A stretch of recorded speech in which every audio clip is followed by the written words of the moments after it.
อยากให้ข่าวก่อนออกประกาศบอกทั้งอำเภอเลยทั้งตลาดเลยบอกว่าน้ำจะขึ้นให้เตรียมตัวออกจากบ้านใครอยู่รุ่มรีบออกแบบนี้อยากให้เป็นแบบนี้ เราจะได้ของออกมาเราจะทันใดมัน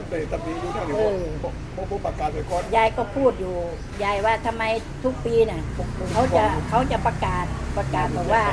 น้ำจะท่วมแล้วนะมีเตือนมาบอกว่าคืนนี้แหละมันจะมีน้ำมาให้เขาเตรียมตัวพวกที่เขาเคยท่วมเขาเคยท่วมทุกปีแต่ยายไม่เคยท่วมเขาก็ยังบ่นกันว่าทำไมไม่เหมือนทุกปีนี่เป็นเสียงสะท้อนบางส่วนของชาวอำเภอบ้านไผ่จังหวัดขอนแก่นที่ต้องการให้หน่วยงานภาครัฐถอดบทเรียนจากน้ำท่วมฉับพลันในครั้งนี้เนื่องจากชาวบ้านไม่ได้เตรียมรับมือหลายคนไม่สามารถเก็บทรัพย์สินได้ทันหลังถูกมวลน้ำมหาศาลไหลเข้าท่วมอิทธิพลของพายุโพดุลที่แผงฤทธิ์ในช่วงสุดสัปดาห์ที่ผ่านมาทำให้เกิดฝนตกหนักในพื้นที่ตอนบนของไทยโดยเฉพาะภาคตะวันออกเฉียงเหนือและภาคเหนือซึ่งจังหวัดขอนแก่นเป็นหนึ่งในพื้นที่ที่ได้รับผลกระทบอย่างหนักถึงขั้นเกิดน้ำท่วมหนักในรอบ40ปี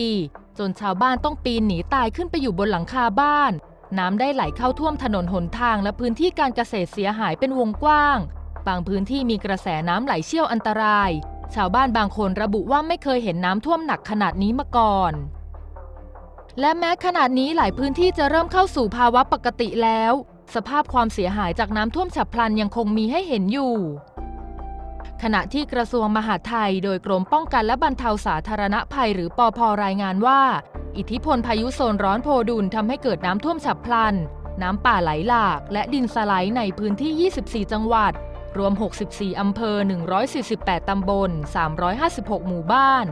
ประชาชนได้รับผลกระทบกว่า 3,000 ครัวเรือนโดยยังคงมีสถานการณ์ในพื้นที่15จังหวัดสถานการณ์น้ำท่วมจากพายุโพดุลยังส่งผลให้ถนนถูกตัดขาดหลายเส้นทางโดยกรมทางหลวงชนบทรายงานเส้นทางในกำกับดูแลที่ได้รับผลกระทบจำนวน62สายทางมีถนนที่รถสัญจรผ่านได้42สายทางและสัญจรผ่านไม่ได้20สายทางแยกเป็นน้ำท่วมสูง19แห่งถนนขาดโครงสร้างทางชำรุด6แห่งและน้ำกัดเซาะคอสะพานชำรุด4แห่ง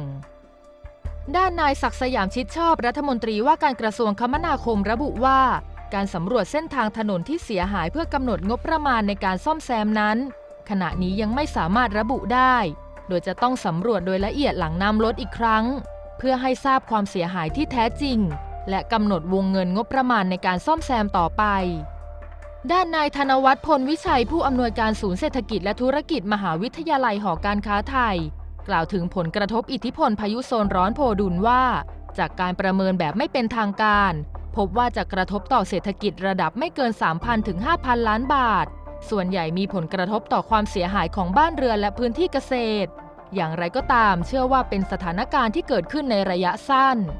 ทั้งหมดนี้คือภาพรวมและการประเมินความเสียหายที่เกิดจากอิทธิพลของพายุโพดุลซึ่งถือเป็นงานหนักของรัฐบาลที่ต้องเร่งให้ความช่วยเหลือเฉพาะหน้ากับผู้ประสบภัยรวมไปถึงการฟื้นฟูเยียวยาเมื่อสถานการณ์กลับเข้าสู่ภาวะปกติต่อไป